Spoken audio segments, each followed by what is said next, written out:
ದಾಸರ ಕಂಡ ನಮಗೆ ವೈಕುಂಠ ಯಾಕೆ ಬೇಕು ಮುಂದಿನ ನನ್ನ ಜನ್ಮ ಬರೆದಿಟ್ಟನಂತೆ ಬ್ರಹ್ಮ ಇಲ್ಲಿಯೇ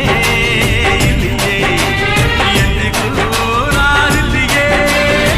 ಹುಟ್ಟಿದರೆ ಕನ್ನಡ ನಾಡನ್ನು ಹುಟ್ಟಬೇಕು ಮೆಟ್ಟಿದರೆ ಕನ್ನಡ ಮಣ್ಣ ಬಿಟ್ಟಬೇಕು ಇದು ಕೆಟ್ಟ ಚಾವಂಡಿ ಇದು ವಿಧಿಯೋಡಿಸುವ ಬಂಡಿ ಬದುಕಿದು ಕೆಟ್ಟ ಚಾವಂಡಿ